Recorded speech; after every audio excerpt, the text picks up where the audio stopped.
So we have the next session, Abhishek.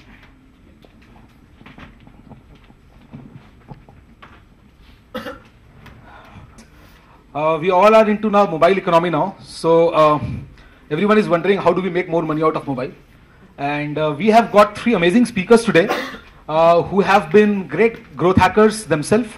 And they have created niche products and they have created massive growth in their own mobile projects using different growth hacking techniques. So I'd like to invite Alok Kejriwal. Alok need no introduction. From Games to Win, he has created a business which has more than 43 million downloads of all the games put together and all organic. That's a very, very interesting thing. We'd love to learn how did it all organic. Digital entrepreneur, startup guy, loves to build companies and sell them. So got to catch him if you want to do that.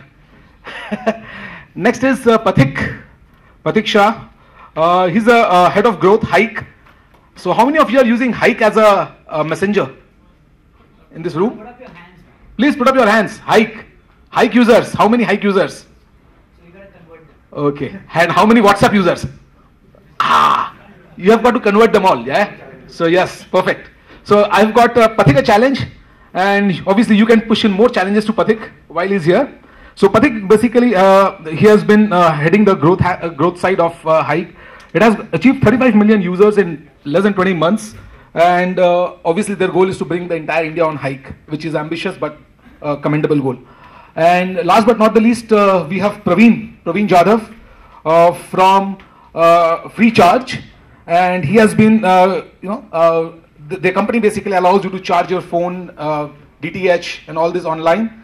And Pravin has been leading the growth side of the company. One important thing I'd like to let you know about this eminent panel, we have got a 25-year-old gentleman, we have got a 35-year-old gentleman, and we have a 45-year-old guru. Okay? So we have a pretty high level of diversity. And the most important thing is that they all come from very different backgrounds. So one gentleman, Pathik's, marketing a messenger app, which again is a different domain altogether. Pravin comes from e-commerce, mobile commerce, you can say. And Alok, again, making a lot of business out of the game economy. So totally different perspectives because certain hack can work in certain areas, certain hack may not work in certain area. So you have a lot of diversity to kind of understand what works in which kind of business. And There's also a nice weight scale here. So if you look at the weight, body weight. of course, yes. So yeah, this oldest man looks the youngest, by the way. For the heaviest weight. So that's what I want to put your hands. So you have to be absolutely. Thank you so much. So we were also discussing, the more we sit in front of a mobile phone, the more weight we gain. So we are strugglers are heavier in IT industry, and the people who are successful are basically thinner, right? So you see three thin people here. Anyways, so not to waste more time, I'll get Pathik to come and share how they pushed Hike to 35 million download organization app. And Pathik, please.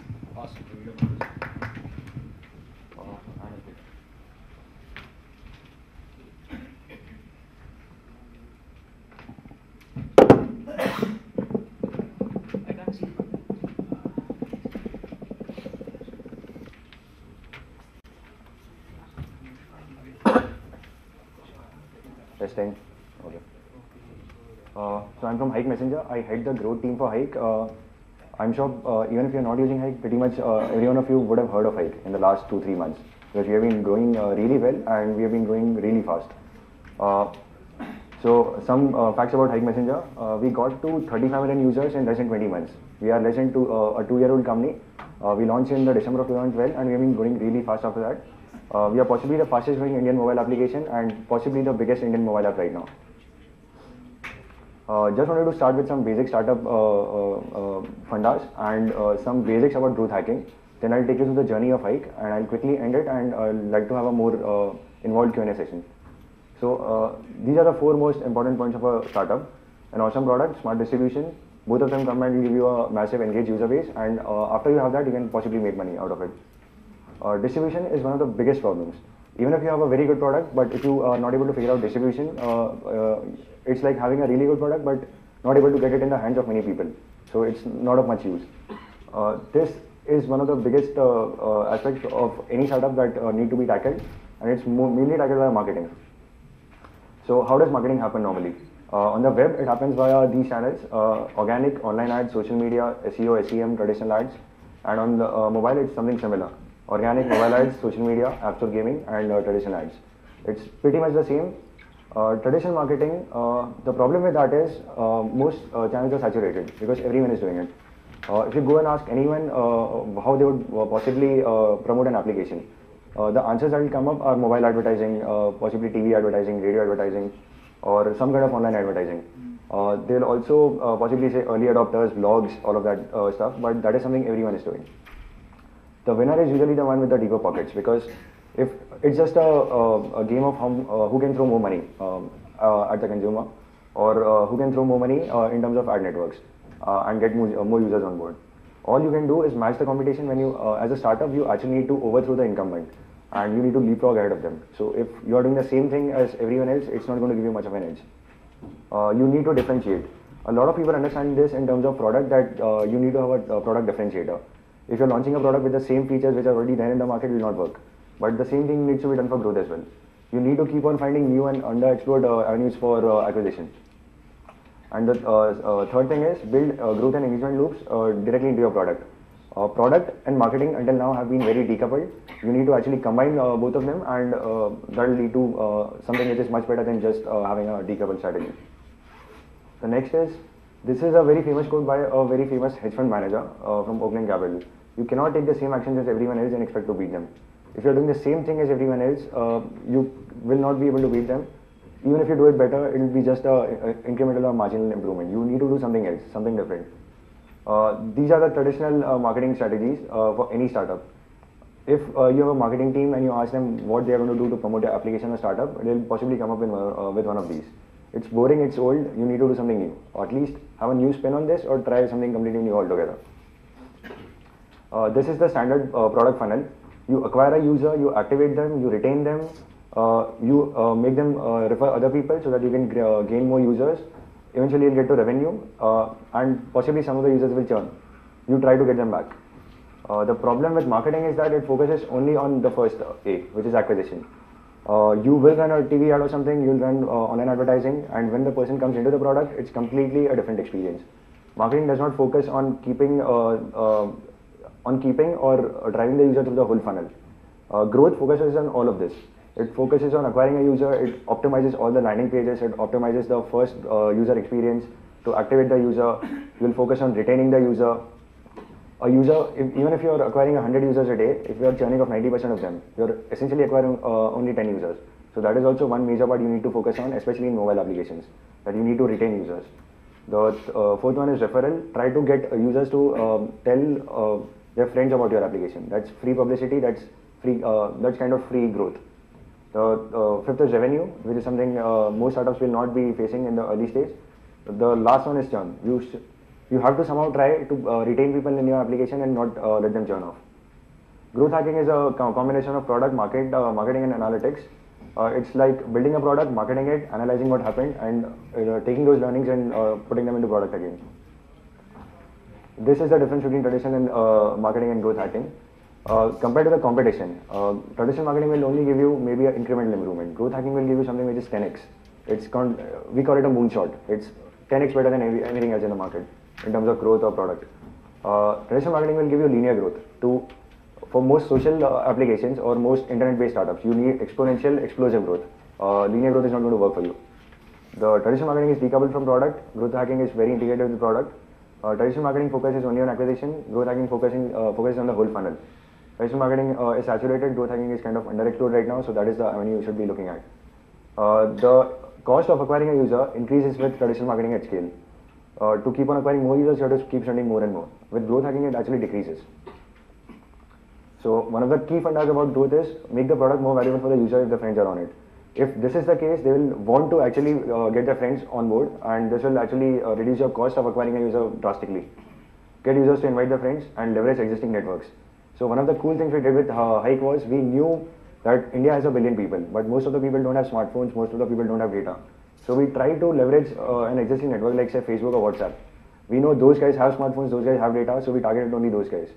And I'll come back on this and how we did this in a very smart way. What you need is the aha moment. and a rapid viral loop. The aha moment is the point when users actually start loving your application. Every user will download an application. There will be one point where he'll actually just go bonkers about your application. That is the point you need to identify. The way to identify it is analyze your existing users. If one person is using your application since a year, you know that he likes your application, try to figure out why he started liking your application. And once you have figured that out, every new user that comes in, try to have the same experience for that guy. So everyone, try to essentially ensure that everyone starts loving your application or discovers the main features in the very first go. These are the aha moments for some social networks. So Facebook, they observed that if a person added 7 friends in 10 days, the person was very likely to be retained, and he started loving Facebook. Twitter was follow 30 users, Zynga come back after 1 day, Dropbox was upload 1 file. For Hike, we observed it was chat with X number of friends, or share X stickers, or hide a chat. One of the cool features we had was... what are the numbers? You want to share the number? Why X? So it's different for different segments of users. The average number we are observing right now is 2 or 3. The number of stickers is something which is variable across segments, and hide a chat is something like we have a very cool feature which has really resonated with our young user base. So just to give you some examples, 35 million users, more than 90% are in India, and more than 90% of that are under the age of 25. A lot of them, their mom and dad keep pestering them about who are you chatting with. So we added a feature which was like hide a chat. You can hide your chat with anyone, and this really took off.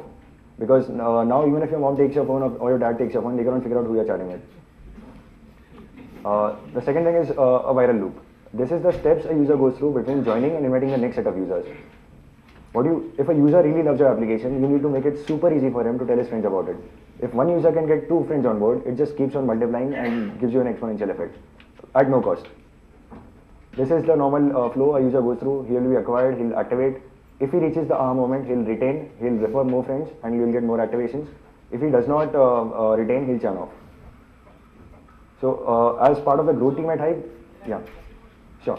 If your aha moment actually happened after he got friends onboarded or Yeah. referred, how do you kind of make that action happen before the aha moment? So that is what we call the network effect in social messaging applications, social networks and messaging applications, that even if the product is awesome, even if you like the product a lot, you will not use it until your friends are on there.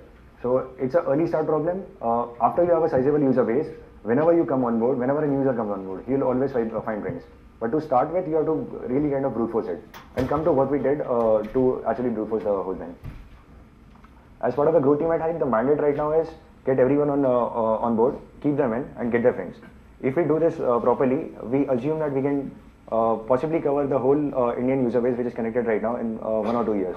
We are already at 35 million users, more than half of them are active, and we are growing really fast. A lot of this would be something which you would possibly call boring, and I just wanted to set some context on growth. Now I will take you to the journey of Hike.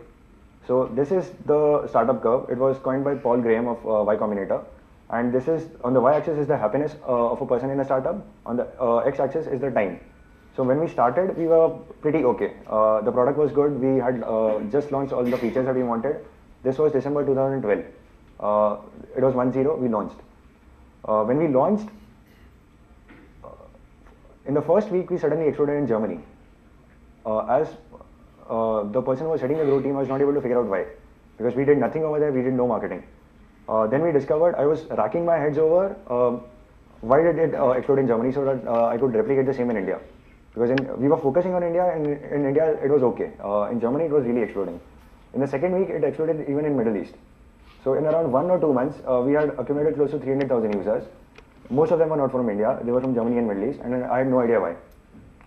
So the way I found out why it was working was by going through customer reviews. People were coming onto the Hike App Store page, and they were telling us that we had additional security features. So because I had kind of worked on the product as well, I knew that we did not add any security features as such. So why were people saying that? It turned out that one of our engineers had added SSL security to messages to make them encrypted. And it was a pretty basic feature. He just did it because he had free time. It was not in the product spec, it was nowhere.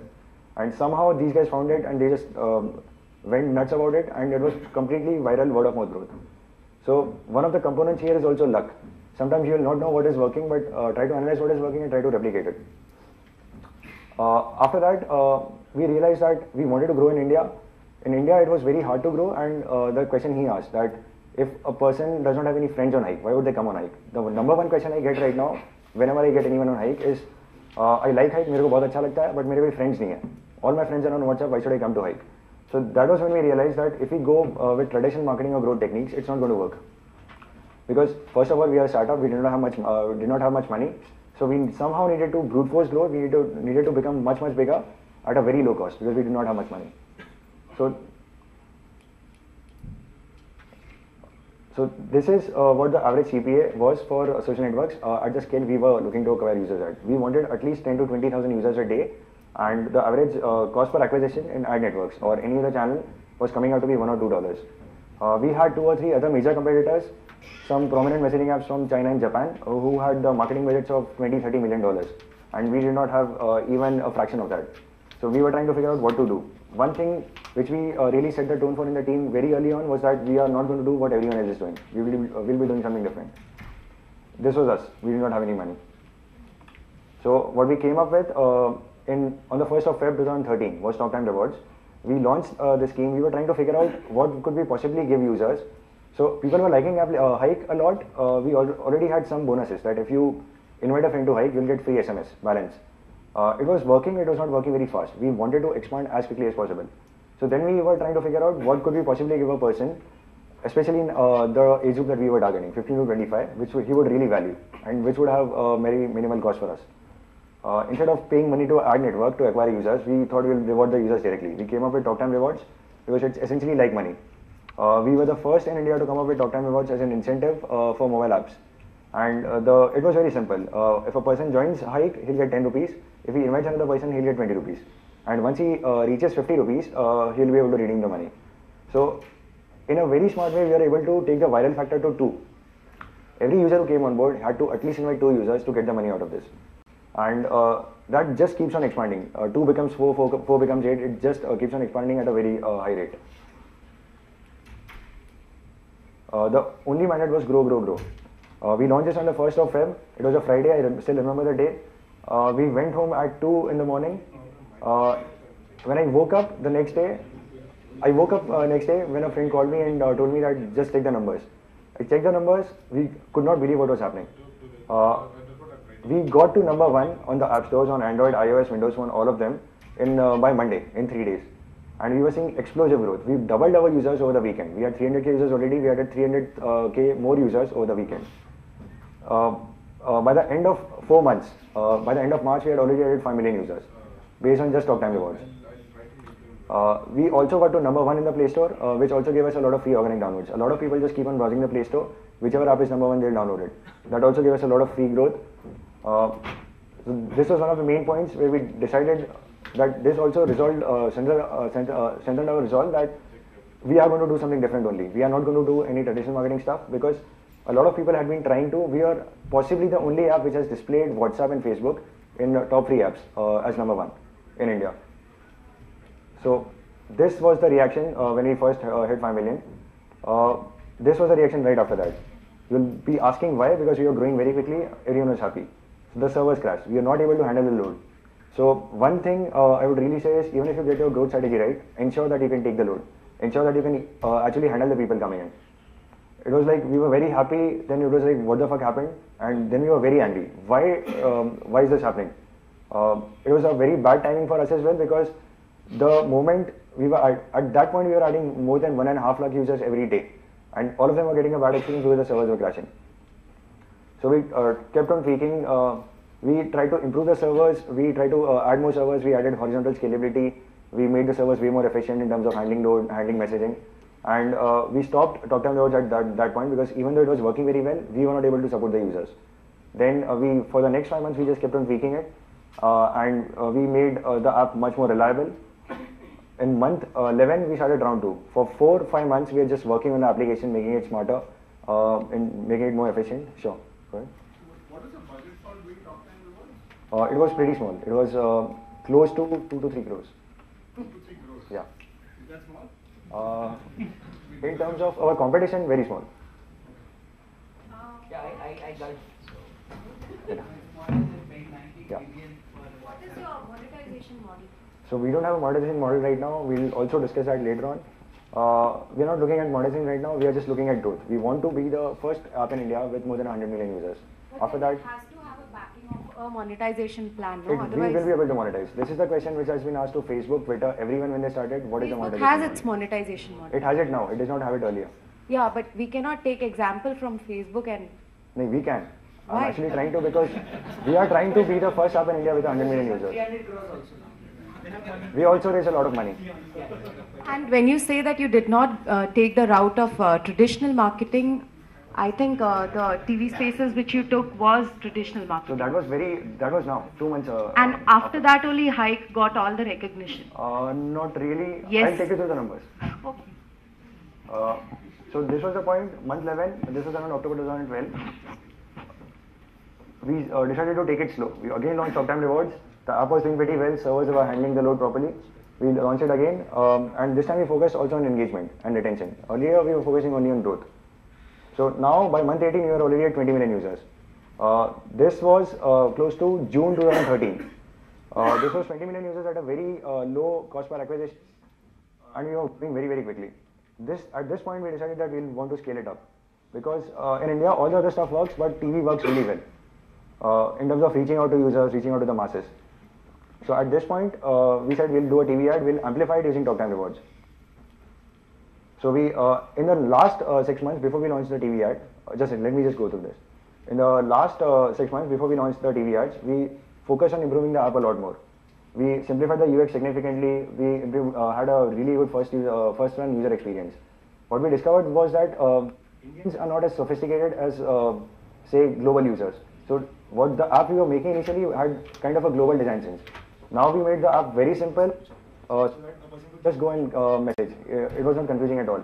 We added more features, chat themes, hidden mode. Hidden mode was the one I was talking about. It really appeals to the teenagers because now they're kind of free of all the chick that their parents keep on doing, that show me your phone, show me your phone. We also made it faster. This was a really good big deal because in messaging, if the message is going even 1 second slow, you really notice. We also made the performance much better, and we also decided to focus on India. So this is one of the key parts of our growth strategy. We decided to focus on India and localize only based on Indian features. We launched unlimited SMS. People in India love freebies. We added a feature where you could message friends who are offline. A lot of kids in India don't have data pack access, so they buy data. They buy a data pack, it possibly goes off, and they switch off data for some time because they're not able to. They don't know how to use all the data at one go. So even if your friend is offline, you can still message him. We focus on low data consumption. We have gotten a lot of queries which say that I use Hike for a day, I use WhatsApp for a day. Hike is using 12 KB more. So we said, why? How are you even able to figure out we are using 12 KB more? So a lot of Indians are cost conscious. They focus on data. They are like Hike should not be using that much battery, so we focus on that. We reduce the app size. One of the very interesting things we observed over here is that when we reduce the app size, the downloads just jumped. Indian people don't have. Most Indian users don't have access to good data. So if the app size is very big, people will not be able to download it. The easiest thing you can do to bump up the downloads is just reduce the app size. We also localize. So these are stickers by one of our key competitors, and these are stickers based on some Japanese character. In India, people don't really understand them. These are the kind of stickers we made. So we actually went ahead and asked teenagers what are the words they actually use in the daily lingo. And these are the stickers we got out of that. Faltu, tu rende, I'll not say that one. Tu to gaya. And these are words that use in the daily lingo, which is why I love stickers a lot. In month 19, so this is when we decided to amplify. Coming to your question, this is when we decided to go TV. Because we were reaching out to a mass, a really large user base based on all our growth so far. We already hit 20 million users, which made us one of the biggest apps in India. Then we decided that we'll go TV.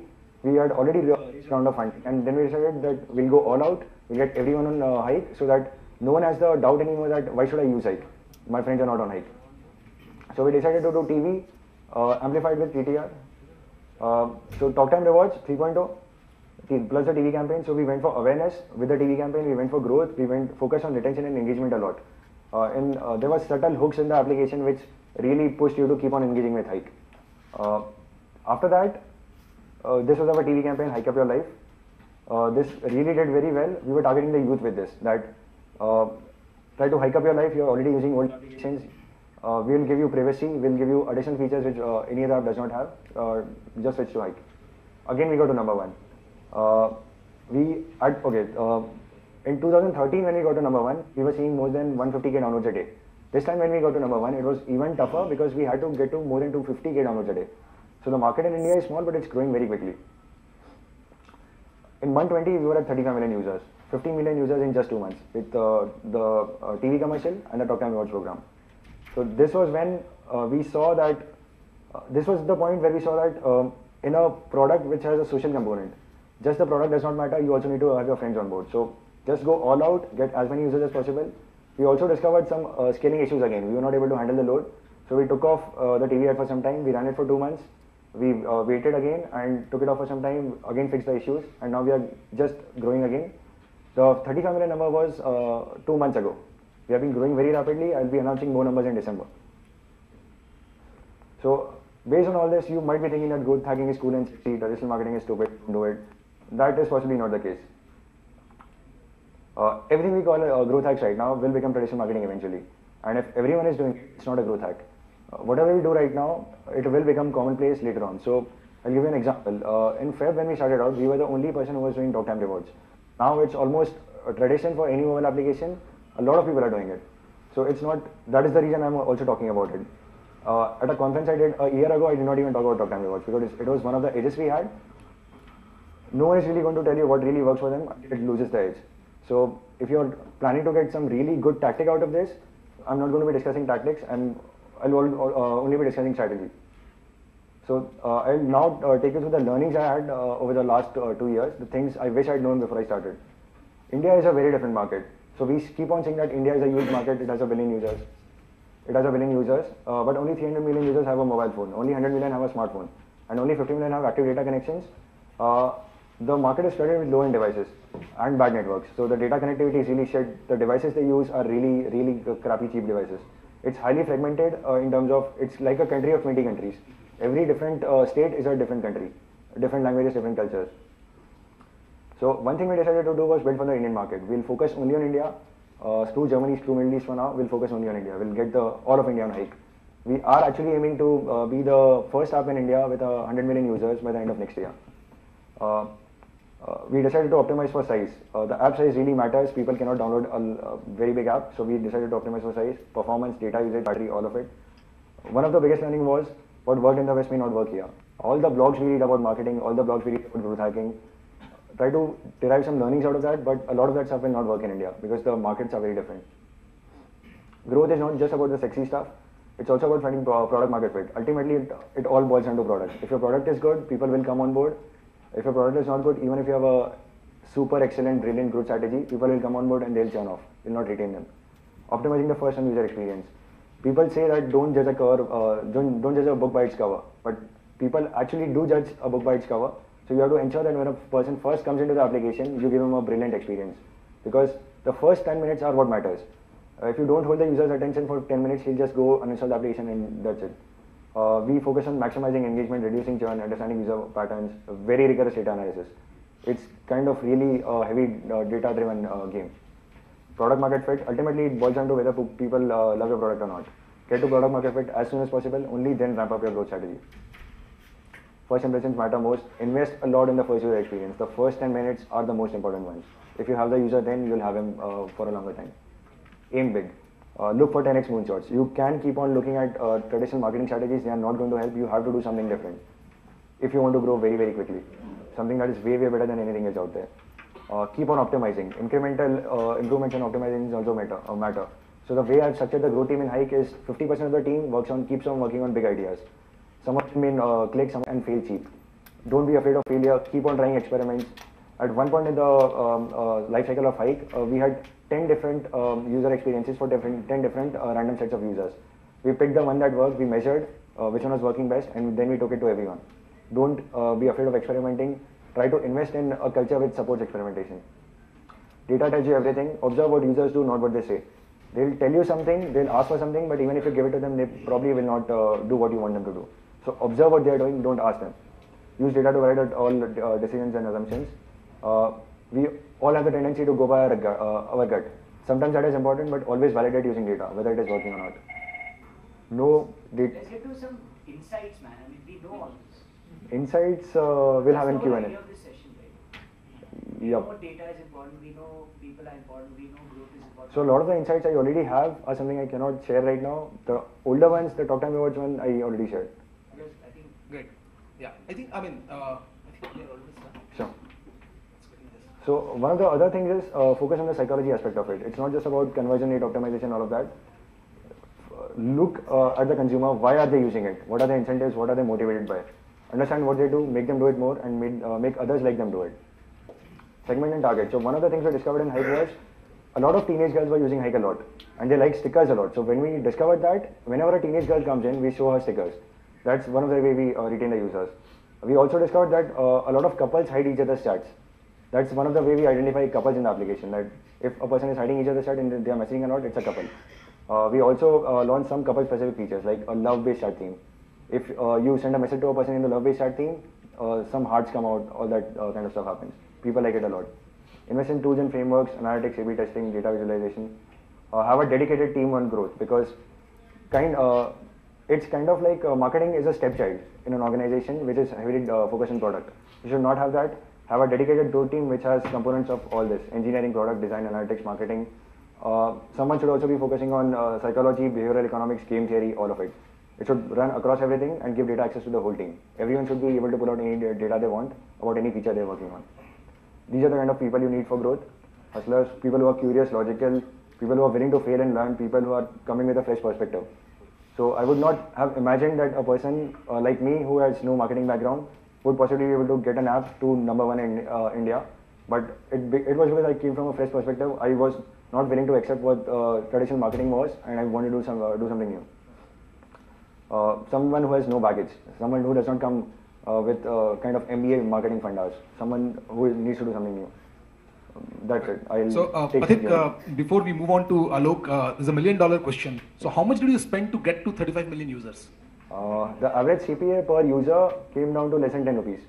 Less than 10 rupees, but Yeah. you were spending 10 rupees for acquiring a user and 20 rupees when you refer someone. Yeah. So, how did that model reach to 10 Because rupees? when we got to number one in the Play Store, a lot of people downloaded it for free. So, according to you, the main game is that at whatever cost, spend money, reach to number one, and then you start getting organic downloads so that Yeah. you can actually reduce your overall cost of acquiring users. Yeah, and in the whole 18-month period when we have been active, we have been running campaigns only for 6 months.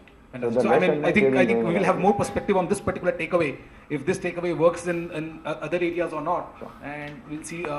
We'll have Alok come and shed some light on that. one question, what are Yeah. tipping point when it started? We can we take questions once we have done? We'll do all the three Do all gentlemen come and talk, and then we'll take questions. We're going to promise 10-15 minutes. Yeah. We'll take 10-15 minutes. each. हाँ जो है, ठीक है. Yeah. Great. So, is the forward? No? What is the forward? Yeah. So hopefully I'll try and give insights. Very, very direct stuff that we learned. We don't run messaging app. We run lots of games. Background of will come, but essentially the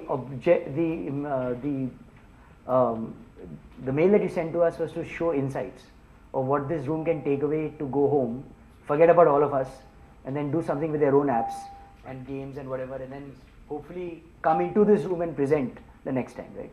So, inshallah, I hope that is what I try to achieve here.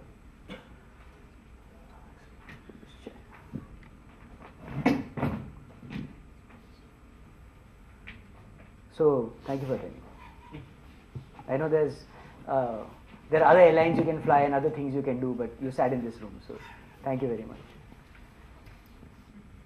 Casual game company, this is what we do. 43 million downloads, all organic, all. Not spend 1 rupee, which is 0.05 cents. If you find that, I'll quit. 2.1 million monthly actives, 50 mobile titles, 80 million game sessions in a year. And so between mobile and online, we're about 4 million active, 4 million monthly MAUs. And we have 700 games, online games. We're not a one-trick pony. So in the business of games, we have built ourselves from day one as to not try and build one great game that will last and last and last and then become whatever. To be very honest, that's a very nice thing to say in a conference. when you do make Candy Crush, then you become a one-game company, but we've not made a Candy Crush. So till we don't make a Candy Crush, I'll keep holding this slide up. And then when I make a Candy Crush, this slide will go away. So the strategy has been very simple. We are a balance sheet company, so we said let's make IP very low cost online in the form of flash games and keep shoveling them up on the internet. So we are putting them up on Gang of Gamers and Games to Win. And after 700 games that we did in the last 6 years, 70, which is 10%, have really bubbled to the top as the most played. And when we look at most played, the way we look at our web, so we have a very deep web and mobile strategy that works parallel, right? Sorry. Oops, man, this guy is taking away my PPT. Okay. My donkey is still here. So, the way we work is we look at our web games as a petri dish. Well, it's not small. 1.92 million users a month is not faint at all, but nevertheless. And we keep saying why. So we take away things from our homepage and still see returning users. Where do people come to? Is it a bookmark page or not? Then we hide pages from the site totally. So we take a game, remove the thumbnail from the entire site, and still see whether that game gets page views and analytics or not. If the game is getting page views, that means it's bookmarked by consumer. So we feel this is what they want to play, irrespective of whether it's there or not. And therefore we start looking at this game is aspirational or they want to play it, irrespective of whether you tell them to play it or not. So that's the strategy of the web to mobile. If you guys can do it, use a lot of web stuff because you can keep on pushing it out there, done, keep putting it out there and keep pulling it back before making an app. That's what we did at least. A lot of titles we had, so I'll talk about Parking Frenzy, but essentially if you look at the numbers, across and we're a global apps company. We don't believe we believe that how many VCs in the room? No VCs. Are you a VC? Okay. Okay. So don't hear what I'm saying, right? So we're a global apps company. But if there are VCs in the room, then we're an Indian apps company, right? So it depends on who we're talking to. But aspirationally, we want to be. I don't understand how an app company can be an Indian app company. You got to be one. That's it. You got to be an app. If you're an app, you're an app. You can't be like, Madurai and Coimbatore. But that's the attitude we have. And therefore, we've been number one in the genres that we talk about in a lot of places. Oops. So our claim to fame is the number one and number two app in the world. And this is the iTunes US Store June 2012. Parking Frenzy number one. It's ahead of Instagram. So we can claim that, ahead of Sega. There's a very funny thing I want to show you. It's no ratings. It's probably the only app in the world that reached number one iTunes free app, number one iTunes free game, USA with no ratings. Lot of my friends called me and said, "Sare Marwadi, तूने किसको खिला दिया? पैसा Apple में पहुंचाने के लिए." ऐसे बॉस अगर स्टीव जॉब्स मेरे जेब में होता ना तो क्या क्या हो जाता अभी तक. मारवाड़ी कंपनी बन जाती number one हो. The app rose very, very, very fast, and Apple takes a 72-hour cooking period to rationalize reviews and ratings because they don't want companies, the Indian mindset companies, to keep pushing their own ratings and reviews out. So because the velocity of climb was so fast, we were unrated. And this is like a very funny slide for me. But having said that, in 2011, we were also the number two app in the world with a game called Super Mom, which is a game about taking care of a baby. So we were number one and number two. India, we've had a lot of number ones, but it doesn't matter to me. The report card in the world is USA iTunes homepage. If that's not number one, then you're nothing. Not for the VCs in the room. Right?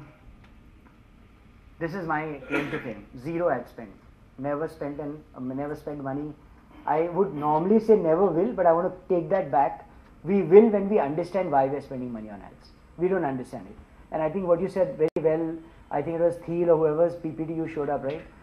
There's a very simple caveat. You can't make money from advertising by spending money on advertising. It's very simple. Mota moti yaar.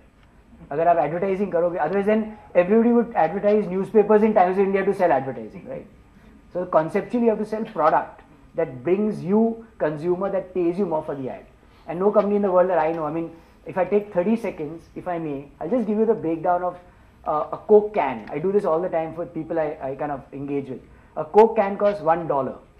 A&M, advertising and marketing of Coke, is 40% because they're typically A&M company. They've got Coke, they got water, sugar and sweetener, and boom, they got marketing. 40 cents is spent on advertising of Coke. 10% of that 40% is on online, mobile, whatever. Maybe it's 15 now in the US. 4 cents. Of the 4 cents, agency and media agency takes away 50%. So you got 2 cents. That 2 cents is what trickles down to you and me in the form of an app. But the product is selling for $1. So the leverage is 1 to 100 in terms of advertising to product sale. If you understood the math. It's a rapid math, I'll put up the sheet. Anyway, let's move on. So now to this room, right? Enough of the Gyan Patti and showing off who we are. Right? It's over.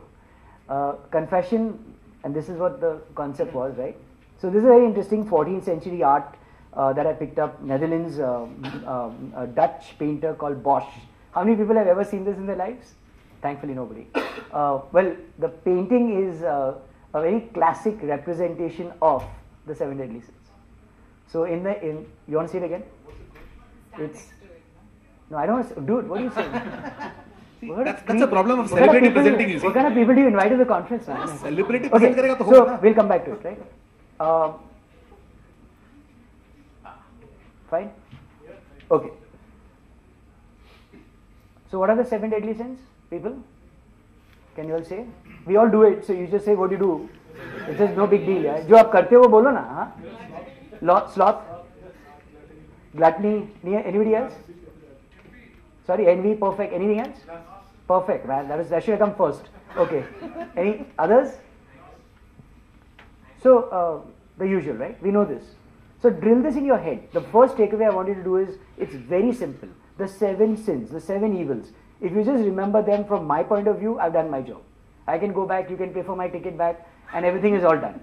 Just get this in your head because this is one of the things that we drove into our thinking of consumer behavior. What can we do to make engagement happen, right? Very, very important. So we took these. Man, why? So that is the idea. Since we all commit them, we leverage them in our games. I mean, is there anybody in this room who doesn't have any of these 7 sins? Okay, confirm. So, sloth, lazy. Parking Frenzy has 22 million downloads. A very simple 30-second point of view. Pathik, as you said, right, you don't know what happens to when it happens. We have understood that parking things, believe it or not, is one of the biggest obsessions in the online and gaming world. We have Parking Frenzy, there is Parking Mania. I would assume that on a daily basis, there are 5 million downloads a day of anything to do with parking. And there's Parking Ambulance, trailer, and blah, blah, blah, and I'll show you what we are coming up with. People in the world love to park things and they download games that offer parking. If you think it's stupid, get lost. We don't care. 5 million downloads a day of parking games. We built a lot of parking games online, and one of the games that began to bubble up was Parking Frenzy Online. So we said that something is going on over here. And this is a game about taking a car and parking it, right? That's what you do. So that's not the point. The metaphor is parking, but let me show you how sloth plays a very interesting part. So what would you assume? Let me ask the audience. If you have a parking game with lots of cars, lots of scenes, lots of difficulty, what do you think should be the best selling in-app in that game? And we've got 50K of in-app yet sold on it. So it's not a small number. 30 lakh ka maal hai, jo becha hai. So what do you think? Come on, give me an example. Sorry? Parking space. Anything else? Cars. Very good point. Number 2 most selling thing is cars. What else?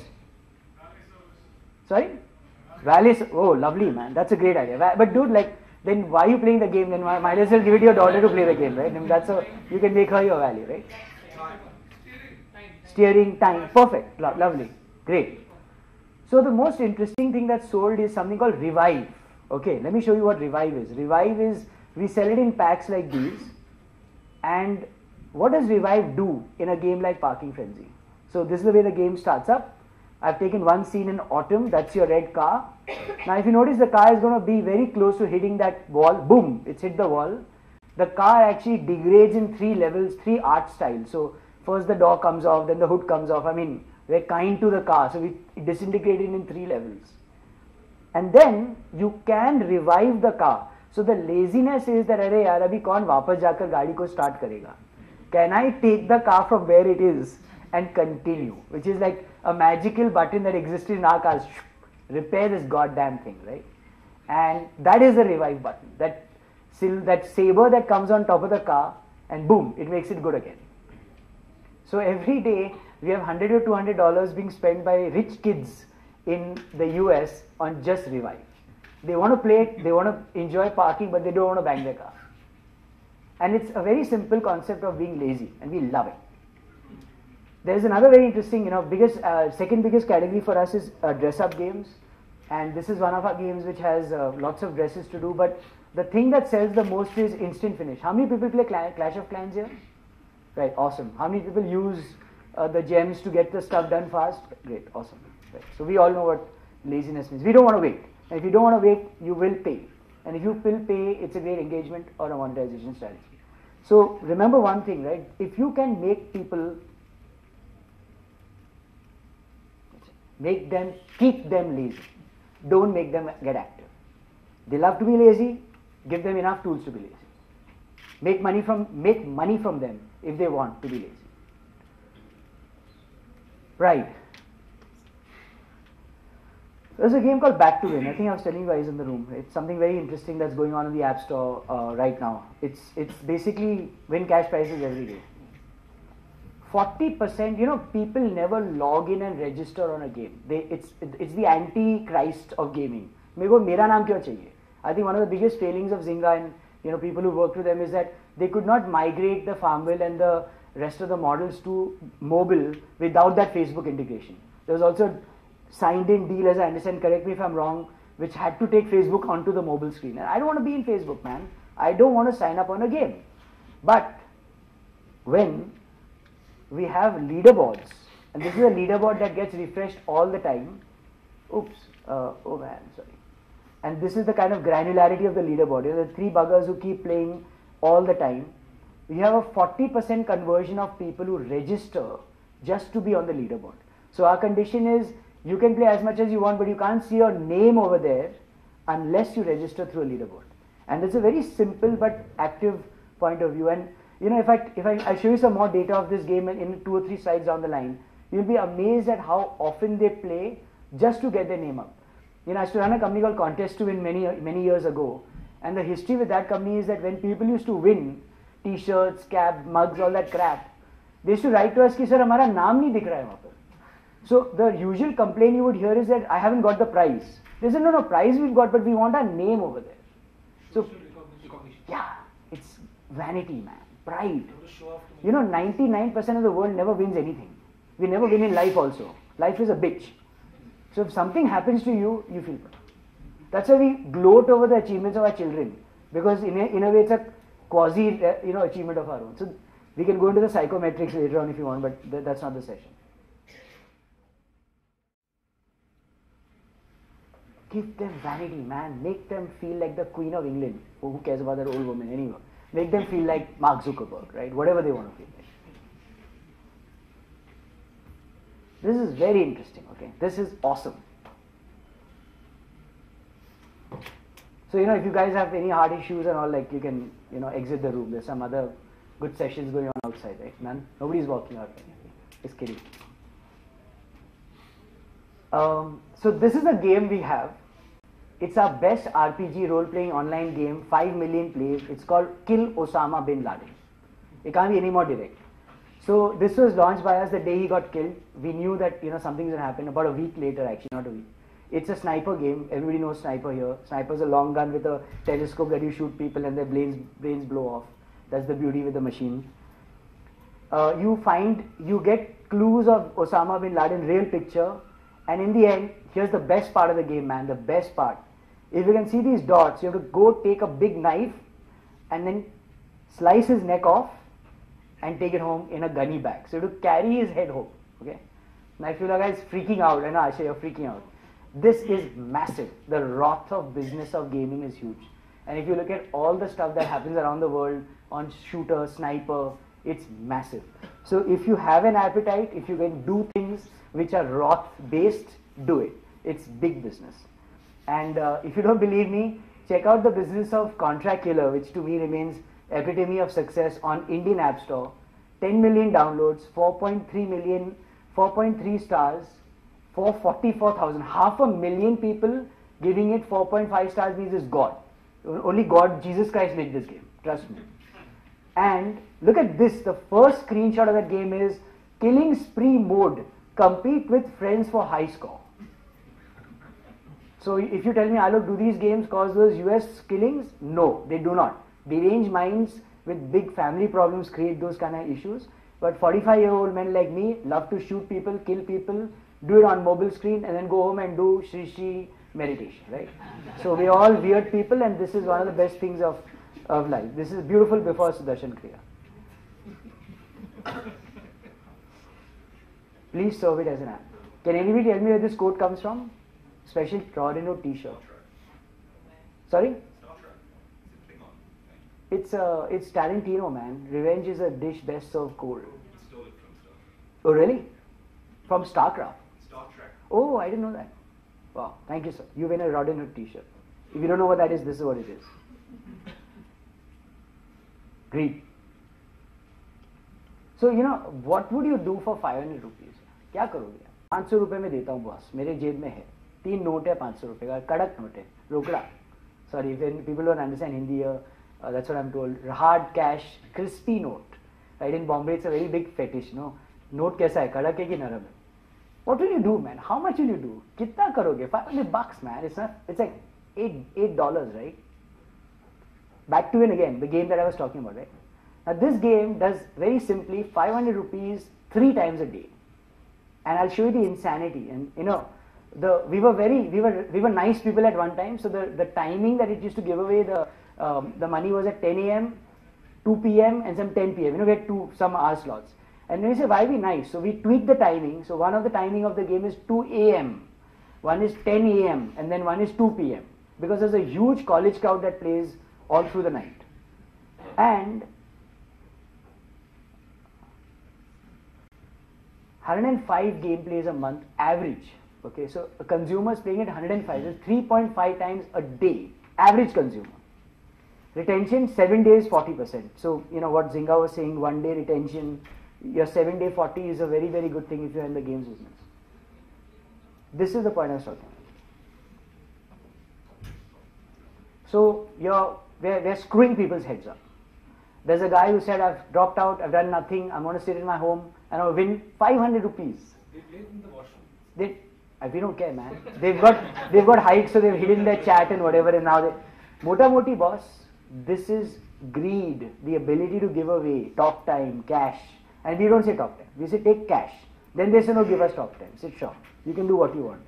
When you say 500 rupees, they say we don't have a bank account, it's our father's bank account, father will eat up our money, he'll never give it to us, so give us talk time. No problem, we'll give you what you want.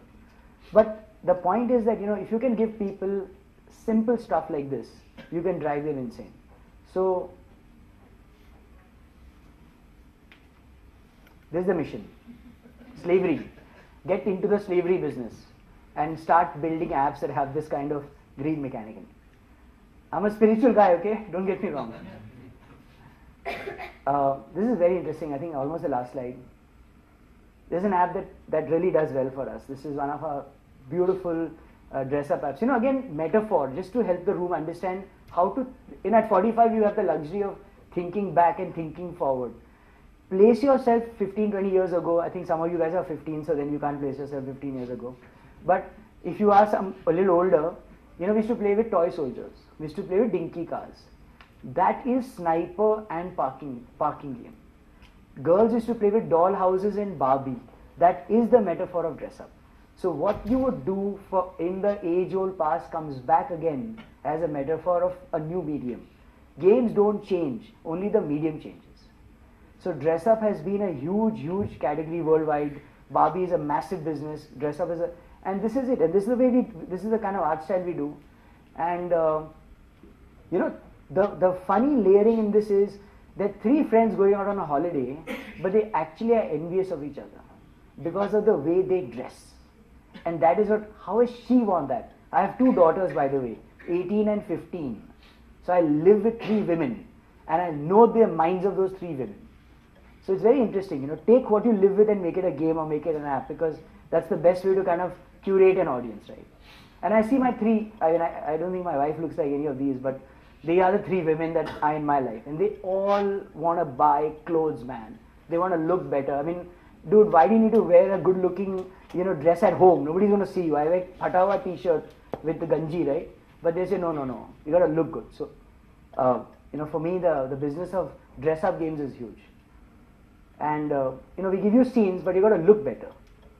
And I just drew up this in the morning. This is one of the ranks of the game. Top 25 and top 50, if you see, dipping a little low right now, but US Android store, BFF high school fashion. So you can go right to the ranks as you do more and more. I think the last slide now. We were discussing this in the speaker room, right? Gluttony, you can't have more. And very often we say, "Arey yaar, ho gaya yaar, abhi kitna khayenge yaar?" Buffet table mein, the trick of the buffet, right? You think you can eat it all, but you can't. Well, you'll be surprised. In the business of games, check out the sports page on Google Play Store anytime you get a chance. This is the way the sports page looks like. 1, 2, 3, 4, 5. You cannot get enough cricket games. So if any of you guys want to quit the room right now, don't wait for this guy to speak. You want to make a game that becomes big business, make a cricket game for India. Yeah, make a cricket game, man. It will sell. It is insatiable. The appetite to consume is insatiable. I know what it is in India, but they want to play cricket games. And this is non-branded IP. Nobody cares about a brand on the App Store. The App Store is the greatest democratic platform ever born. Everybody is nobody, man. And you can be anybody you want. So, build a cricket game and never say never. Last but not the least, very interesting. I had a problem with this slide, okay? I couldn't understand if बोले यार ये साला हमको nasscom में वापस invite नहीं करेगा, कुछ गलत माल डालेंगे तो.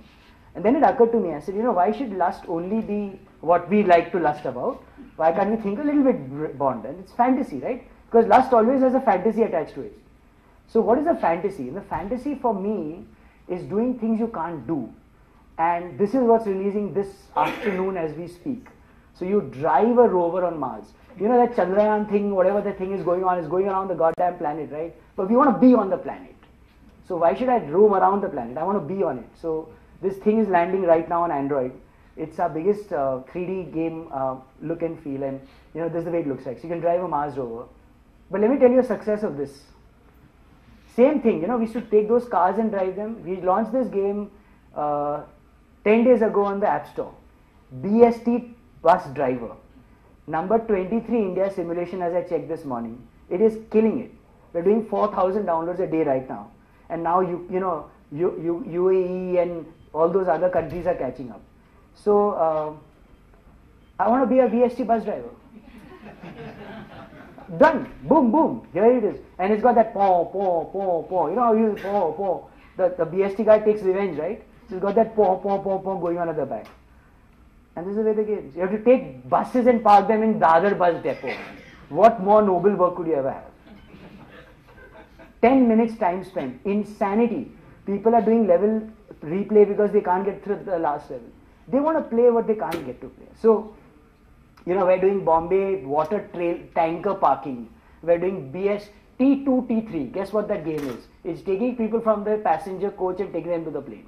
Becoming the passenger coach guy. So, a lot of parking games coming from us. So make it happen, yeah. And that's it. Thank you. Thank you, Alok. I think one thing which Alok did not mention is that I think the game is being contextual. So when Osama bin Laden got killed, he launched the Osama bin Laden game. When India got onto Chandrayaan, he's launching a Mars rover, and so on. And I think another small thing I picked up, you have the parking frenzy. So you are trying to kind of use the same gameplay to save on money. Yeah, and basically trying to create multiple versions of that game. Absolutely. And launch it quickly. Yeah, so which definitely is a great strategy. So you're absolutely right. Chassis, right? Yeah. Build chassis. Any chance you're going to start a park your funds in Swiss? Fund chahiye. Excellent. Thank you, Alok. Wonderful session. Yes. I invite Pravin. Pravin, please come and enlighten with us how you can do great on the e-commerce side and how you can use app to make a lot of more money.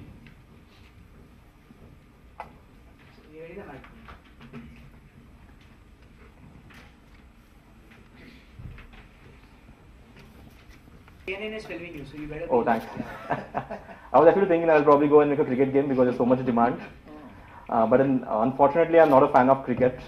I'm probably one of the guys who don't like cricket. So I'll stick around and talk about Freecharge. How many of you know about Freecharge? Quite I think almost all. Thanks. Okay.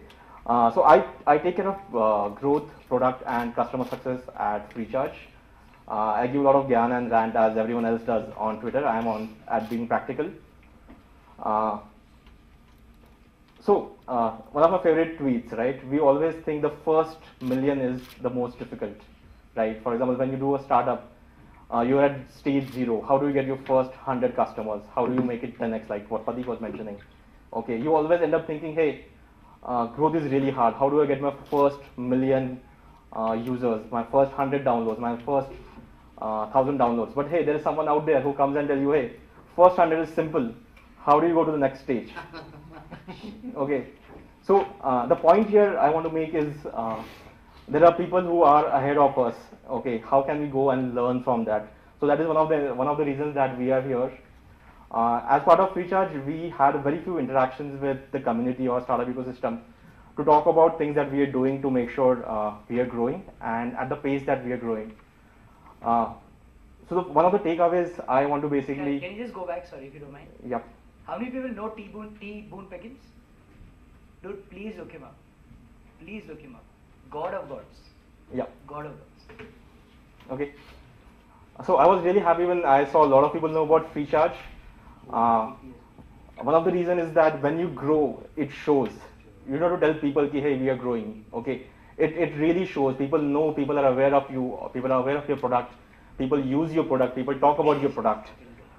So this is from where we started, okay, 2009, and this is somewhere we are now. You are seeing this something which is really magical, which is happening in last probably 5 to 8 months. Okay, we are like growing exponentially. One of the key takes away I want to probably say from this deck is like this is a vanity metric. Like what's the fun in talking about trends? Okay, what's the fun in talking about registrations? What's the fun in talking about signups? Okay, what's the fun in talking about your active visitors for a business like Freecharge when the only thing which matters is number of transactions? Okay, that is the real metric. For you to measure your growth, please have one real metric, and the one real metric that we look at is transactions per day. Okay, this is a growth in last 13 months from September 13 to September 14. This is how we are growing, and if you really check, we started kicking in our apps, and our growth in last 9 months, okay, is like this. These are pure transactions. There's no vanity metric out here. And if you can clearly make it out, a big chunk of this growth is coming from apps. When we started this year, the number of transactions that we were doing on desktop were 90%. Mobile was just 10%. In 10th month of this year, we are already doing 90% transactions on mobile. Okay, desktop is just 10%. Clearly, our focus is on apps. I'll probably come back to in terms of why are we focusing on apps when I discuss about what is the current framework that we follow to make sure that we're going to engineer this kind of growth. Okay, again, fancy graph once again. We are currently number 10 in India for on Google Play. Okay, we were number 1 in shopping category till our friends in Flipkart did a big billion day and we went to number 2. Okay, but that keeps on changing. But this is a very interesting metric if you are like, even Pathik referred to it, even Alok referred to it. In whatever space that you are building your product, okay, be it shopping, be it lifestyle, be it games, just go to an app store every day and try to figure out what is really working in that particular, who's going up, who's going down. Based on those particular products or those particular games or those particular apps in that particular category, you will try to figure out a lot of insights. You know, what's really working with a particular product? What are they doing? Okay, just be bang on. That is the first piece of insight that you will know about your category on a daily basis. These are as real as like one day, 24-hour-old data. Okay, so I look at this data every day, first thing in the morning. Okay, who's coming up, who's going down. Okay, so like Pathik mentioned, right, you have to go, you have to do moonshots, right, you have to grow 10x. So I'm going to talk about things that we have done from day zero, where we're doing 0 transactions a day, to probably our goal now is reaching 1 million transactions per day. So I'm going to share a bit about what has happened in every stage. One point which I want to mention, that every stage requires a different growth hack. Okay, it's not a hack, it's an effort. Okay, we call it a growth hack, but there's a lot of effort which goes behind it. So when we started with 0 transactions. Our first day, what would you do when you launch an app, right? You will probably go and tell your family and friends. This is what Kunal, who's the founder of the company, he did it. He shared it with family and friends, and you don't have a lot of people in your own network. What do you do next? Okay, you go beyond that. Somehow we reached out to people in IIT Bombay campus, and people were amazed with this fact. You can do an online recharge, and for that you get a burger for free. Okay, you do a recharge and you get a ticket at PVR. You can go and watch a movie with your girlfriend, or you probably just get a free coffee at Barista. It was unbelievable for that point of time, and we reached first 100 transactions in just 15 days. That was the first milestone. So there are some students who got free coupons. They're showing it off. Okay. The second milestone, like how do you go to next 10x? How do you do your first 1,000 transactions per day? So couple of ideas got dropped out. Okay, we cannot go back and add more members to your family. Okay, so obviously you have to work on things which are really working in this particular stage. So next stage is, it's working in one campus. Why don't we go and try more campuses? Okay. Then we went into IITs. We went into all IITs, all NITs. Went to ISD. Went to IIMs. It got picked up by a lot of engineering colleges. Hey, just do an online recharge. You anyways do it. Just do it on Freecharge. You get free coupons. Okay, immense value for users. After that, we got covered in Startup Press. We were doing 200 transactions a day. We got a big boost when we got covered on a couple of online and couple of big media like Times of India, Rediff. We hit 500 transactions a day. A big boost for us when we started looking at our SEO data, and we saw people are looking it up. Oh, what is this Freecharge? Okay, what is everyone talking about? What are people actually doing? What is this mobile recharge, online mobile recharge is? It's a new category. So it's a validation for us. Hey, things are working at Freecharge, right? People are now looking up for you. So we completed first cycle, and then something which we did not imagine that started happening is physical coupons. At that point of time, for every recharge which was done, we used to ship physical coupons to their address. And something which is very unique, which we did not thought it would actually be a growth hack for us, is that you are waiting at a McDonald's and suddenly someone comes with a coupon and he gets a free coupon. You want to know, hey, what happened out here? You're at PVR, someone comes and gets a free ticket. Someone comes and gets a free coffee at Barista. People got really curious, what's happening out here? Why are these people getting free coupons? Why is someone getting a free coffee? Why is someone getting a free ice cream? Okay, so that really added a lot of faith, trust, or word of mouth for Freecharge. Okay, it just helped us reach 1,000 transactions a day, and this happened within 2 months. 2 months of starting up. Okay. Phase 3, obviously some things have to be dropped out. So you cannot keep on getting press in the initial days. You got it once. Okay. SEO was too early for us. After a point of time, we cannot reach beyond some campuses. So how do you go in the next mode? Okay. So word of mouth picked up for 2 things now. We were in campuses. We were also in physical coupons. A lot of campuses reached out to us. Hey, can you sponsor us? Okay, we have some events. But we're not a funded company at the point of time. We said, we cannot sponsor you, but we can give you free coupons. We can give you free discounts. Why don't you distribute that? So that again helped us get more users, more transactions. What we did is suddenly a lot of people were asking, are these coupons authentic? Okay, is this something real? Do you actually get a free coffee? Do you actually get to watch a movie for free? So what we did is we started our first marketing spends. I hope you remember old days of Facebook marketing where you have a fan page, and we used to ask everyone to come along and tag yourself. So we asked our customers to come onto that particular fan page, show your coupons, like the same image which I was showing before, and tag yourself. And suddenly the page became more and more viral. Okay, thankfully the kind of distribution that was possible on Facebook pages at that point of time was very huge. Okay, we can bank on that. So these things worked for us in that stage. Okay, the next stage, right? For example, now how do you go from 10,000 transactions to a lakh transactions a day? Okay, logical points, right? We cannot do a physical delivery of coupons anymore because at this particular scale, it is very difficult for us to keep shipping coupons. So we moved to e-coupons. Okay, now how do we scale now? Okay, we cannot do cash on delivery. We need to go to people who have credit cards, debit cards, and net banking accounts. So the logical thing for us is like, why don't you go and tie up with all the brands? Okay, all the banks, all the players in financial markets. So we tied up with MasterCard, Visa, HDFC, Axis Bank, and we said, hey, let them come and make a first transaction. We'll bear the cost of the recharge. Okay, we'll give 50% discount. We'll give 50 rupees worth talk time if they make a transaction on Freecharge. So this is something which worked for us. After that, we realized, hey, recharge is a big category, right? How do you go beyond this audience now? How do you make sure you move beyond these people who are just with banks? How do we become mass market? And we don't have money to spend out there. So we started partnering with a lot of FMCG brands like Pepsi, Good Day, Viacom, or Dance India Dance. And everyone who was there who used to call us, what do you get? You get free coupons. You get free talk time from us. And people just started using it on Freecharge. Next thing which happened in Jan of this year is that we started adding let's add new channels. Okay, we introduced our Android app. We also added iOS and Windows afterwards. We started also focusing on search engine optimization and app store optimization. And we started doing our first bets on performance marketing, okay, which is Google AdWords, display, Facebook, and other things.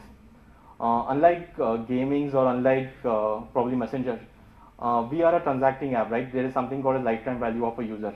Okay, so it's a good bet for us to go ahead and keep on acquiring users via paid media.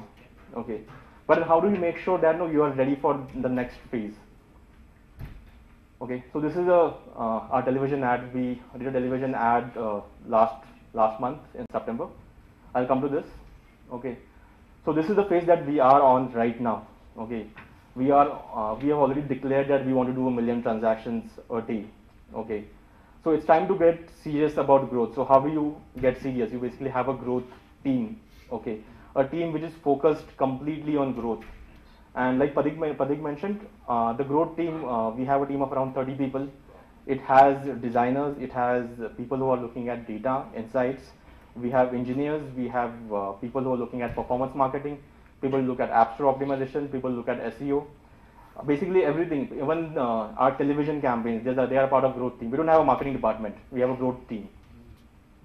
Now at this point of time, if you really saw the kind of scale that we are growing in last 5 to 8 months, okay, we need to have some sort of framework, right, which is well defined by all of us by looking at data that we have, and how do you make sure that this framework becomes scalable for everyone. So I'll come to this part. We also launched referrals, which probably right now is the most successful referral program in the country. One of the reasons I'll probably, even Pathik mentioned about giving referrals as talk time. Okay, the reason that it really works for Freecharge is that our value proposition is that we help you do a recharge. Okay, for that you get the same benefit. Okay, same example is probably coming from Dropbox. Okay, the company is into helping you store your files. Okay, you refer a friend, you get more of that value. Okay, same thing with Uber, right? You refer a friend, you get more of that value. Okay, so it really works well with us. We did our first mass media campaign, television campaign, followed by ATL and BTL activities, and we continue to do our growth hacking experiments because we know for sure things that are working for us now may not work for us probably in the next stage of growth. Okay, so we already saw this. We don't have a marketing team. We have a growth team, which is responsible for awareness, acquisition, activation. By activation, we mean when someone downloads your app. Okay, how do we make sure that he does a first transaction on the same day? Okay, and this I'm sure people who are into app marketing, they will know if someone uninstalls your app, it's impossible for him to get your app to install once again. You cannot do it. It's very difficult for someone to convince ki, hey, download an app which you have uninstalled before. It's very difficult. Okay, so how do you make that particular customer, particular user who has installed your app on the same day to make a transaction. So this is what we focus on, activation. Retention, I'll come to it once again. Obviously, you have revenue and referrals. We spoke about this, so I'll just skip this. Okay. One thing what we realized is not all your customers are same. Okay. So you need to define. So when I talk about growth framework, this is one of the key things. Okay. Who is your perfect customer? Okay. Not all users are same. Not all customers behave the same way. So we defined what is our perfect customers. Okay. He is someone who transacts on Freecharge mobile app, either of the apps. He is someone who would do a recharge for himself, but also for his family and friends. He is someone who will do minimum Y transactions every month. Okay, and he is someone who would refer a few friends onto Freecharge. Okay, so once we had this framework ready in terms of who is your ideal customer, it really helped us move on to the next stage. Okay, so if you're in a business, if you're any consumer product, try to define which are the best attributes of your highly active customers or highly active users. Once we had this, we also had to define, when we are acquiring users from different channels, what is the right method or what is the right channel for us. Okay, it meant all the metrics are listed out here. When someone installs your app, okay, what is the ratio of install to registration? What is the ratio of registration to transaction? Okay, what is the lifetime value of users that we are acquiring from this channel? What is the retention metric? We track retention like crazy, like how frequently someone will do a recharge in next 7 days, next 30 days, next 60 days. We track it to 12 months. Okay, that is the kind of data that we look at. How many users that we acquire become the perfect customers? So how many people we acquire become free chargers? Okay, and for every channel that we work on, what is the net cost per installation? What is the net cost per transaction for this channel? So when we start, we don't say no to anyone. Okay, if there's someone who will come and say, hey, we want to work with Freecharge, we can help you acquire customers. We said, yes, let's go ahead. We'll do an experiment and try to figure out where do the users that we're acquiring from that channel fit in over here. Okay, so a couple of rules that we always stress on, or we always talk about internally, is that you'll keep learning about growth hacks because it's a new buzzword, right? Suddenly some article, 10 ways to acquire new customers, or this is how we got our first lakh email subscribers. Okay, these are fancy articles. Okay, they might not be relevant for us. Okay, so we know and we accept for the fact that every growth hack is relevant to different products, and all the growth hacks that we read about are not going to be will not fit us. Okay. Second part is growth hacking basically means doing as many experiments as possible, nothing beyond that. Okay, look at data, look at experiments which really work, so you start focusing on experiments that you know what to scale. Okay. Third point is that with time, every growth hack that is working for you now, it will lose impact. Okay, so the only reason to make it short, sweet, and a good growth hack is make sure that you keep on doing experiments. Okay, so you know what is working, it will replace your previous growth hack that you know of. Fourth, which is the most important part, is best way to grow a startup is to make your product better. Okay, it cannot be anything else. And the last point is, in a startup, growth is everyone's responsibility. You cannot keep on having a marketing team or a growth team who will only look at growth. No, everyone in the company has to be aligned toward growth. That's it. Thank you, Pravin. Great show, very crisp. Before we take questions, I have one very interesting question for all of you, and choose to answer it or not. Is it possible to reverse engineer growth hacking by seeing one leader in the game? So if I see leader, let's say Freecharge is a leader in the game, can I basically go and find out what growth hack are you applying and it's working for you and kind of apply it on my business? I'll add what Pathik said. I will not share what's happening or what's working with us right now. But what I'm asking is that, as a competitor, can I reverse engineer that? Do you think? No, I don't think so. We have not tried looking at what our competitors do. We do what is right for our customers. So in our case, a lot of other messaging apps tried talk time rewards after us, but none of them have been able to get the secret sauce right. It's kind of still secret. So basically the research skill needs improvement. Yeah.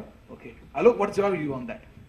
I'm actually contrarian. I think every app on the App Store which is in the 100. So in our mind, in my mind at least, 100 is the golden. Anything in a category which is 100 is God. Either you're God with money, which doesn't last, but if you're consistent, and every app can teach you something. So to be honest, whether it's a growth or not, you don't know what's going on inside the company, right? You don't know how much of it is, say, how do you know whether an app is funded by TVC and therefore it's number one, or it's non-TVC? You can't make that out. Right. But you can consume the product. So the world's greatest business is out there for you to see. You know, nobody would show you the Coke formula. You know, it's the myth, right? If I get the Coke formula, can I become Coke? You can't. Go do it. It's not the formula. So I think the formula of what has made a great app is out there. I mean, I'll just share with, I was sharing with the team that in, Snapchat, I always thought Snapchat was this dumb thing that, tweens did. Both my daughters do it. I was so shocked to know that they use Snapchat because the photograph of Snapchat is better than the iPhone 5 photo. So they take photos on Snapchat and then share it on Facebook. My two daughters. That's an insight, man. I mean, Snapchat's got, because they're Snapchatting, their phone feature ability is photo ability is so great. Kids are using it to photograph each other whether they Snapchat it or not. That's for me to learn. So I know now, boss, somebody's invented camera better than iPhone, as far as that 14-year-old girl is saying. Right. So you got something to learn. I mean, Instagram filters, boss, everybody use them. Yeah, makes sense. But again, Alok, I know you will not agree to this, but does using PPC and other techniques like Facebook ads, does it really bring make commercial sense to do user acquisition? Because in lots of business plan, especially on the mobile app side that you get, the team basically writes a very simple slide. If I want to acquire 100,000 users, I basically just go online and I put a Facebook download ad, and I will start getting my user base and I will start growing. So that's the holy grail as a lot of people think about it. What is your take on that? Because you've already invested in buying users. So that is one thing I also pointed out in my slide, do something different, because the most common way to get users is do mobile ads. So if you're going to do only that, it's something like you're competing with 100 other startups. All of them are trying to bid up the price of ad inventory. The ad inventory in India is limited, so it's not the good channel to be in. Do something different. And all three of you have got on the number one position at one time or other, or on a very high position. Is there any backdoor entry? मतलब Google को उसको किसी को bribe करके ऊपर में आ सकते हैं? You'll be in Tihar jail then. क्यों भाई? तिहाड़ जेल में क्यों भेज? I'm just asking. So in the times of websites, no. I mean, everyone has its question in their mind. They will. They are scared to ask that. So I'm asking you for. So can I use my slide of Roth on this? It's a very interesting 30-second story, right? Honestly, that's a very good question. And I think Pathik is too young in the room, and you're right in the middle to understand that. A lot of people who gray have know it. This is the curse of the Indian VAS industry. Everything on the VAS deck is backdoor entry. And this is why we have suffered so much in terms of content versus content. There's a new Apple head that has joined for app developers. And his first sentence to me was, I've come from Apple to talk to developers after 18 years in India. There was no dev face for India. And the second thing he says is, it is so shameful that not one Indian or many Indian developers have content out there of 1 billion people on the App Store. And that's because the vast deck operators have screwed it up. So it's to your point, पैसा खिलाकर भाई बंदी निकालकर आप कचरा app डाल रहे हो photograph का wallpaper को, and everybody's getting cheated. So does it make sense to kind of tie up with Airtel, Vodafone and put your app? You're mad, or who are those guys? They're plumbers, man. They're just supposed to plumb the pipe. Who the fuck are they? A lot of people have this question in their mind. You're talking to looks like sorry. So operators are mostly dumb pipes right now. They don't really have any influence over the app stores. It's completely independent, completely different. But sorry, just a very valid point, right? Sorry, I'm just the payment integration through mobile operators. Now that's the holy grail. So for people like us, we're saying, what's our problem? We can't charge the minimum payment on App Store today is 99 cents, right? Neither Apple nor Google Play reduces that value. But 60 rupees kaun dega? Rather we'll take Freecharge and buy a burger or whatever. Right. I want to charge 6 rupees. And that can't happen because of the friction in payment. If I can pay using my Google Pay linked to my mobile bill, that is really the nirvana waiting to happen. And if you read, that's what Google Play is doing, tying up with the operator. Okay, Yes, I think I'll open the question answer to the floor and take some questions. Yeah, quick question for, sorry, Pathik, is it from High? Yeah. I work with a lot of mobile game developers around the world, and in Tokyo, what we see online, as you're familiar with Line, is that actually the killer app for mobile messaging apps is really games. Is that something that you guys have tried, and have you seen any traction with that? So one of the things we did is we also have a gaming studio which we run in Bangalore. They've already launched close to 3 games, and one of the things we observed that it comes back to the question of monetization. We are trying to build Hike not just as a messaging application but as an overall platform on which multiple other services could be built. So what we observed was we did not have any time. So since we are a startup with limited resources, we did not have any time to have gaming APIs or integrations. But we just surfaced 3 games on Hike in a very hidden UI. So it's kind of hidden in the application. It's not a prominent feature, but we launched it right at the time we were running the TVC, and we are seeing great traction. We had a lot of engaged users. All 3 games shot to the top of their categories within a week of being launching. So we are seeing that Hike could possibly be used to drive a lot of other apps and games and get a lot of traction on them as well. So we are possibly exploring that opportunity as well. So Pathik, any chance to open up the API for the other companies? We are working on it. We are working on it. Fantastic. Yes. This Line is doing that globally. Yeah.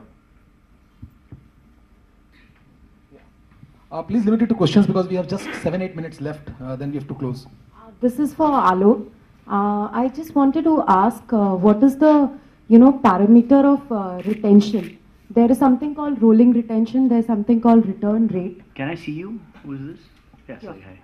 So, based on the utility of the app, it can be a gaming app. 40, 20, 10 is the rule in games. If you can do 1 day 40, 7 day 20, 30 day 10, you're God.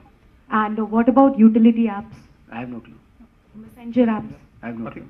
So for Messenger, it's supposed to be much higher because messaging is something you do daily. Okay. For a transactional or a utility app, it will be possibly how you do it. So I would assume recharges are something that are on average done in once in a month. So if you have a highly engaged user base which is using it once in a month, it's pretty good. And if I can ask, say a photo video app or something which has, not a daily utility or something which is a gaming, but it's something which is more interest based. So photos and videos app which are with a social layer, those see a very high level of retention. But photos or videos app which are just possibly something you'll use on a vacation or something, they'll probably be uninstalled. So everything needs some kind of a social component to keep it on. Okay. I think it's a very nice question actually. If you do DAOs by mouse, that will really change a lot depending on what you do, right? Because I think DAOs by mouse by Facebook is like insane. Another question, especially for Hike and Freecharge. Like I have been, just fooling around some apps on the signing up with different phone numbers and getting the offers again and again. I'm just confessing here again. But still, are you having a track record of who is duplicating the reference? Let's say Hike is giving 20 rupees if I invite my friends. I might have a dummy phone number with me which is not working out, but still join Hike and I invite myself and get 20 rupees back. And these things are happening around, but I don't know whether you're keeping a track record, how you're going to manage. So the problem with a very strong incentive is something which also PayPal faced in its earlier days. A lot of people create fake accounts, they try to fraud the system, all of that happens. Yes. You just assume that 20% of the cost is going to go towards fraud. And we also have multiple checks in place to ensure that people cannot fraud the system. We have a unique mobile number check. So if you want a recharge and you want to defraud it. I'm sorry to interrupt. It's still unique number, but I might have a secondary another number with me. I might still know that is happening. I have tried out with some apps that's working out for me again. Okay, so there is a unique mobile number, there is a unique device ID. You will also have to purchase a new device. Some apps, I don't want to mention those apps, but some apps are having a loophole where. We'll save them some money. I'm having more free rides on Ola cabs. So they I don't know how many of it here are aware. I don't think they are probably focusing on fraud protection a lot right now, given that they are in the growth phase, but that is something which will eventually come. Yes, it's happening because it will be very higher rate at India. Many people want to use those rewards without they are not loyal to the app or whatever it is. And it's again human psychology, they'll be not loyal. Someone is from Ola in this room. Please take note and fix your system. The answer is, if we really want to stop someone from doing fraud transactions, answer is yes, we can do that. The reason why we don't do it is because some part of a product should be gameable. Okay. Yes. Look at, for example, Uber. I have a second phone. Okay. Uber is a tech company. I installed a same app on the same credit card. Okay, it works. Okay. One of the hacks which I personally use on Quora, I don't use Quora right now. Okay, but when I was actually using it, I found out which is the most followed question on Quora. Okay, it is a question called which are the best places to travel travel in the world. Okay, I spent one full day, spent 8 hours trying to figure out which are the best places. I went ahead and posted an answer. It is the top answer even now. Okay. Great. The kind of here's the gaming part. Okay, the kind of upvotes I got on that particular question, they all went to my credits. After that, what I used to do is every month I used to answer only one question. Okay, and with all the credits that I got in the previous question, I used to pump it up. Okay. Yes. I mean, it's a kind of hack again. I mean. Yes. So the answer is, if you want to fix things, we can fix things. Okay, but there is but certain how important we are, I mean, it's priority based. Like we cannot lose all users. Like it's again organically doing and people are doing. We cannot monitor each and every. Advertise them for free. You go 10 times, helps to allow. See, if possible, for example, let's say we want to do a crazy. What is an acceptable rate for a transaction app like yours and like Messenger app yours and for games? Like, what do you think is a good metric? Like, I see like 60-70% of installs, and it scares me. What is a good metric there? Because it's not really public. Ideally zero. Ideally zero. Yeah, but that's not in the practical world. So in a messaging app or a social networking application, you normally see very high rates of retention. So anything less than 10% is acceptable. Anything more than that, you should have an alarm bell going on. What's the one for gaming and transactions? Gaming, I said 10% for 30-day, 10%. I don't care about uninstalls. And uninstall is very Androidish kind of weird logic, right? How do I track uninstalls on iTunes? How do I track uninstalls on Windows, on Kindle? I can't. So I only look at my DAUs, MAUs and DAUs, and I say if I have 10% retention at the end of 30 days, I've got my app right. Whether they uninstall or install or played in the head, who cares? So I think the answer will vary from category to category. One of the reason is that how frequently is your app being used. Okay, so we see customers who are who do at least 7 recharges in a week. Okay, there are customers who will do 25 recharges in a month. Okay, so from that point of view, Freecharge is a very high frequency app. Okay, so the retention, the uninstalled numbers are not very huge for us, not at least in the 70-80% what you mentioned. Okay, the install rates are significantly higher. Having said that, okay, there is no method that you can track why someone uninstalled your app. Okay, the right thing to do is when someone installs your app, how quickly do you activate him? Okay, if you can focus on that metric, you will see that your uninstalls will significantly drop down. Okay, but then if you delay it even by probably a day, for example, what we have seen is if you cannot make someone recharge on the same day that he's installed the app, the likelihood that he will do it in the next 3 or 5 days is very less. Okay, so just activate the user the same day he installs the app. Last question. Okay. Yes, please.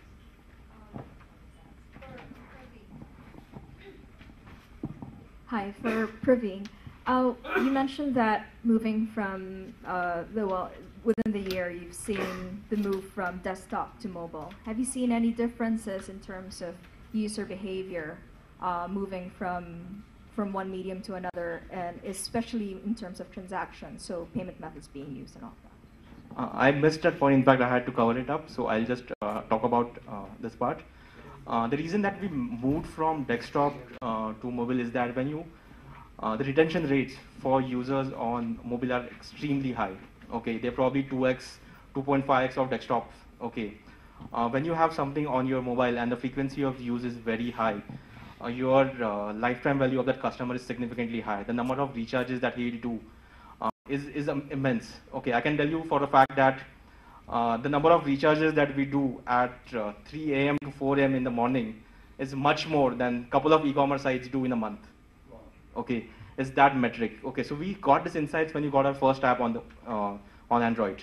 Okay, it was really good effort from our side to make sure that we measure each and every part of it. So things that really worked is retention, lifetime value, and to when someone is on your app and the app is on your phone, if the frequency is high, you don't have to acquire the user again and again. It's already on your phone. Okay, on desktop, if someone forgets about your website, okay, you have to do email marketing, you have to do display, you have to do retargeting, and lot of different things to acquire the same user again and again.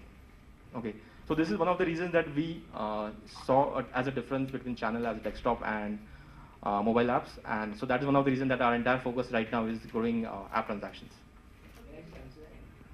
It's a fascinating question and fascinating answer. And the entertainment world is absolutely the opposite. So web destinations on entertainment. You know, how many people have been to miniclip.com? Well, some people. You know, the old the web game sites will remain fresh because we launched and failed to create a web. We created a search engine for games, and it failed, the best failure of our life, because nobody searches for games every day. They keep websites in their mind and they keep coming back to them. So we actually see much more loyalty on our website versus on our apps, because on apps people go to Google Play and Google Play tells them what to download. But on Games to Win, you used to always go to Games to Win and used to do it. So on entertainment, it's absolutely the opposite. But what I really like about very different, because we're entertainment, but the okay.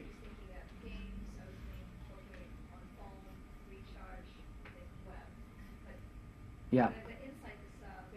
And for example, you go to YouTube to see videos. You don't search for videos playing dog chasing mouse. You just go to YouTube, baby biting finger. You go to YouTube. It's become a destination, and then you see content. But the last point is that PNS, and we didn't talk about push notifications here, but the way you do PNS on phones and the way you can get audience reaction on that is is 10x more amazing than any email web-based. So PNS and the art of PNS itself is like, I think, the next 2015 story. Yeah. So I think just take a a goodbye question, in fact, from Pravin. So Pravin, does content marketing still works for the mobile applications? Our focus is on transactions, so we honestly we never tried content marketing. Okay, we keep doing some ad hoc contests on Twitter, Facebook, but that is not something that I can call as content marketing. Okay. Okay. In fact, I have one question for Alok. Sure. Okay. You're doing probably 70 active games. Okay. 50 probably. Okay. How do you know it's the right time for you to stop focusing on a particular app or a particular game? Because for us, it's like we cannot stop. We have to go on. The way we run our business is category-wise PMs. So product managers own categories, and then they have junior product managers who own genres of the same category. So sports being a category, cricket being a game in the category. And if they look at basically DAOs, mouse, and organic growth, if the rank of the games goes lower, and it's not gonna, it's actually how much can you do in Parking Frenzy now? You know, this is 1.9, so we've iterated it 1.19 times, and we can probably go on to 2D. So it's a very numerical question. It's empirical, right?